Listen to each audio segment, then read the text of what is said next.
वारंवार सांगतोय की खरं म्हणजे इतकं का असं करतात काही लोक, म्हणजे फक्त लांगनचालन करायचं, मतांसाठी अशी भाषा करायची,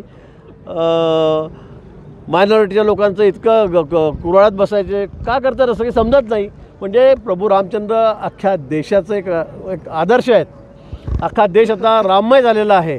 22 जानेवारीला एवढा भव्यदिव्य कार्यक्रम आहे, पण आपण रामाच्या विरोधामध्ये बोललो की मग आपल्याला प्रसिद्धी मिळेल, आपण टी व्हीवर दिसू, या असूयेपोटी त्यांनी हा विषय हाती घेतला आहे, स्टेटमेंट त्या ठिकाणी केलेलं आहे। खरं म्हणजे लोक म्हणतात त्यांना वेड्याच्या असलं, वेडा वगैरे काय नाही, वेडा पडून पेढा खायचं काम त्याचं चाललेलं आहे। मी तर मागणी केलेली की त्यांचा DNA टेस्ट करा, तो कसला आहे म्हणून। मी खरं सांगतो, मी कालही बोललो, आजही बोललो, पण तुमच्या समोरही सांगतोय की जितेंद्र आव्हाडचा DNA टेस्ट करा, तो आहे का नेमका। अन्यथा असं देशामध्ये एकही माणूस असं म्हणू शकत नाही की राम शाकाहारी होता, राम त्या ठिकाणी जनावरं मारायचा, श्वापद मारायचा आणि खायचा, म्हणजे लाज वाटायला पाहिजे असं बोलताना।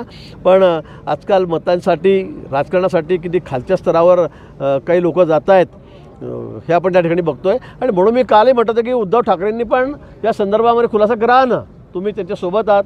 माननीय शरद पवार साहेबांनी पण सांगावं की तुम्ही सहमती आहेत त्या विषयाशी। तुम्ही यांनी जे स्टेटमेंट केलेलं आहे जितेंद्र आव्हाडांनी, तुम्ही तुमचं मत काय या विषयावर, तुम्ही स्पष्ट करा ना एकदा, काय असेल नसेल तर लोकांसमोर येऊ द्या। म्हणजे आता तुम्ही म्हणतात, ते म्हणतात की हे माझे बाप आहे, हे म्हणतात माझा लेकरू आहे, तर बाप लेकरूंनी दोघांनी त्या ठिकाणी सांगावं की तुमचं या संदर्भामध्ये मत काय, स्पष्ट करा, लोकांसमोर येऊ द्या।